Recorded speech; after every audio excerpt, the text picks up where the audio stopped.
La monnaie, nous n'avons pas de politique monétaire puisque nous avons accepté qu'on nous mette dans une logique d'infantilisation, parce qu'on nous dit, vous êtes indépendant, vous pouvez gérer vos politiques d'éducation, de santé, de tout ce que vous voulez, mais vous n'êtes pas compétent pour gérer une monnaie parce que vos dirigeants sont irresponsables, ce qui n'est pas tout à fait faux d'ailleurs, et que si on leur donne l'instrument monétaire, ils vont abuser de la planche à billets. Et donc, on n'a pas de politique monétaire, on ne peut pas avoir de contrôle de change, définir nous-mêmes nos priorités, et une monnaie adaptée à nos structures économiques. Donc, si vous perdez tous vos leviers, vous ne pouvez pas définir de politique publique par l'intérêt du Sénégal, parce que simplement, on a peur d'une soi-disant puissance étrangère, ça pose un problème. Et c'est ce complexe du dominé qui nous poursuit jusqu'à présent, qui suit notre élite politique, qui pense qu'en Afrique, en tout cas en Afrique francophone particulièrement, si vous voulez être président, il faut plaire à la France, il faut caresser dans le sens du poil. Je ne crois pas à ça, moi, et je considère que on ne nous respectera que lorsqu'on se respectera nous-mêmes. C'est pourquoi aujourd'hui Paul Kagame est respecté, et c'est pourquoi Macky Sall ne l'est pas. Et toujours dans ces problématiques qui montrent cette domination-là, vous avez posé la question sur le franc CFA, nous l'avons dit et nous avons pris une position. On ne peut pas continuer avec le franc CFA. Nous, en tout cas, si on est élu, de manière responsable, intelligente, nous sortirons de ce franc CFA. Parce que c'est une monnaie, d'abord, qui n'est pas calquée sur la taille réelle de nos économies. Elle est arrimée à une monnaie très forte, celle de la première zone économique du monde. C'est une monnaie qui ne nous permettra jamais d'être compétitifs à l'exportation, tant qu'on est dans cette logique d'économie adossée fondamentalement sur l'importation et donc sur un déficit structurel de nos balances, la balance commerciale comme la balance des paiements. Le français est une bonne économie, est une bonne monnaie. Mais si aujourd'hui on veut inverser la tendance, or moi dans mon livre, le modèle économique que nous présentons aux Sénégalais, c'est un modèle qui doit aller vers l'inversion. C'est un modèle qui doit quitter la tertiarisation de l'économie pour insister sur le secteur secondaire, aller vers l'industrialisation portée par des filières du secteur primaire. Et ce modèle, on ne peut pas le réussir avec le franc CFA. On aura beau tenter, ce ne sera pas possible. L'on nous dit maintenant que, voilà, avec le franc CFA, vous avez la stabilité et vous n'avez pas une très grande inflation. Mais qui finance la stabilité? C'est nous-mêmes. C'est les 50% de réserves que nous déposons au Trésor français. Si on descend en deçà du plancher des 20%, on nous dévalue. Parce que le Trésor français n'acceptera jamais de financer notre stabilité. Le Trésor français, ce n'est pas la Banque de France, c'est le contribuable français. La France ne pourra pas supporter cela à ses contribuables. Et donc, soit on dit dans le cadre de la CEDEAO, vous êtes tous incompétents, la BCEAO du moins, vous êtes tous incompétents, vous ne pouvez pas déposer vos réserves vous-même chez vous à la BCEAO et les gérer de manière responsable. Donc, il faut nous amener ça en France, nous on va gérer ça. Tant qu'on acceptera cette posture de l'irresponsabilité assumée, qu'on est incapable de faire ceci ou cela, sur la cinquantaine de pays africains un peu plus, il n'y a que les 16 pays qui ont en commun le français qui sont dans cette zone. Est-ce que ces pays se portent mieux que les autres pays qui ont leur propre monnaie? Absolument pas.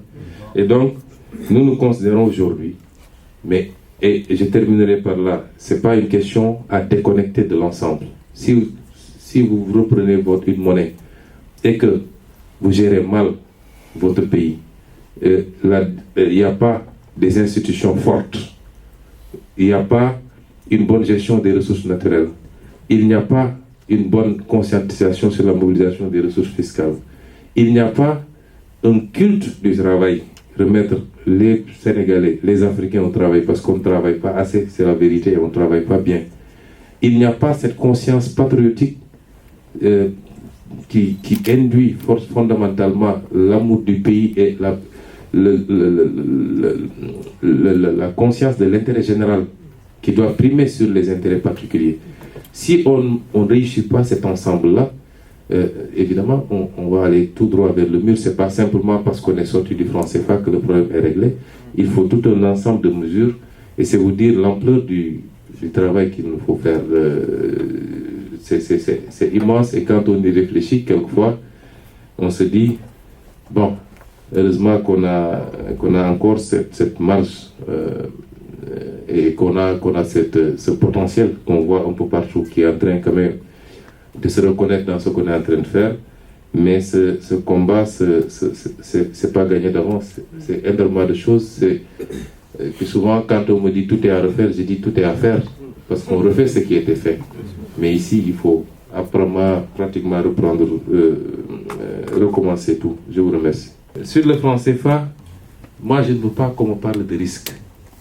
Justement, c'est à cela qu'on nous a fait croire depuis longtemps qu'il y aurait un risque extraordinaire, que si on sort de ceci, on est mort. Mais le Ghana n'a pas le franc CFA.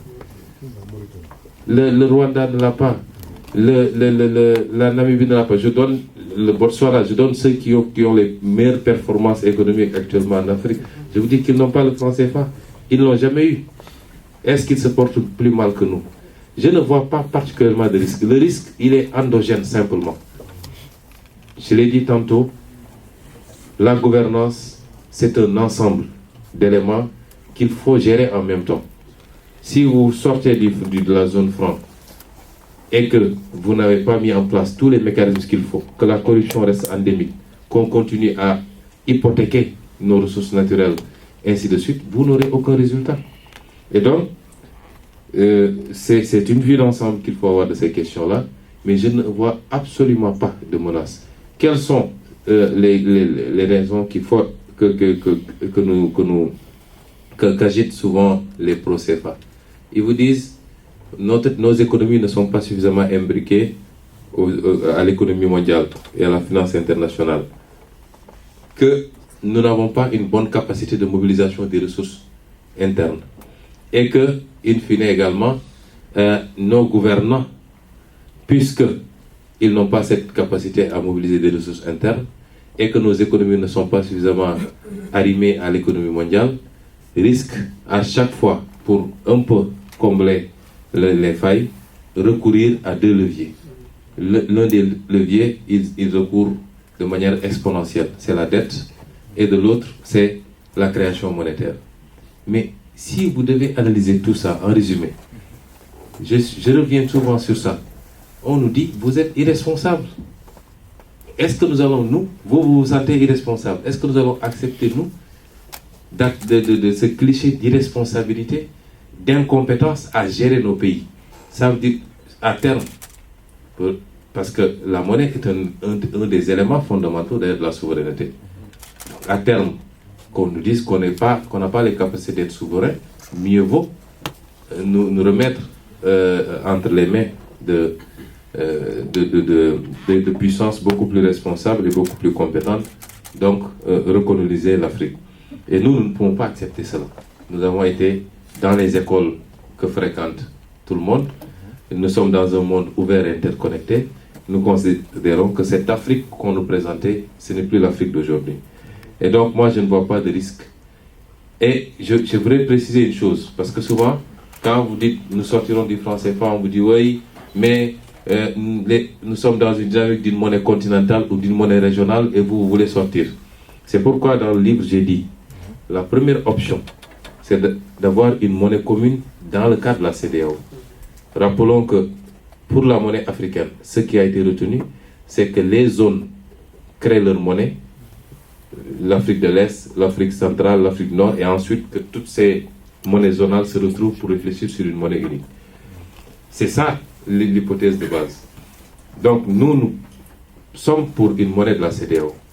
Mais comme je le dis, aussi bien sur ces questions que sur la question du panafricanisme, nous devons rester lucides. Parce que jusqu'à présent, pourquoi on échoue? C'est que on gère de manière émotionnelle ces questions-là. Les gens parlent de panafricanisme et on ignore que nous sommes dans du concret. C'est des États, et un État, même si théoriquement c'est abstrait, mais un État c'est pratique. C'est des politiques. c'est des politiques économiques, c'est des politiques sociales, c'est les filières qu'il faut développer. S'il n'y a pas un travail à la base qui a été fait pour avoir un minimum de convergence, dans le cadre de l'UEMOA, par exemple, on a fait des critères de convergence auxquels sont astreints tous les États. S'il n'y a pas cela, vous vous levez un beau matin, on dit nous sommes tous africains, faisons l'Union africaine, ce sera une catastrophe. Il faut travailler de manière rigoureuse. Et si vous prenez la zone CEDEAO, vous avez des pays avec des disparités extraordinaires, aussi bien sur le plan économique, démographique, social. Si on devait mettre en place une monnaie, le Nigeria, qui est le géant avec 250 millions d'habitants, sur une zone qui fait 300 millions d'habitants, va vouloir avoir une voix prépondérante, ce qui est tout à fait logique. Mais le Nigeria, aujourd'hui, est un pays relativement, ou fondamentalement instable, sur tous les plans, économiquement, sécuritairement, etc., etc.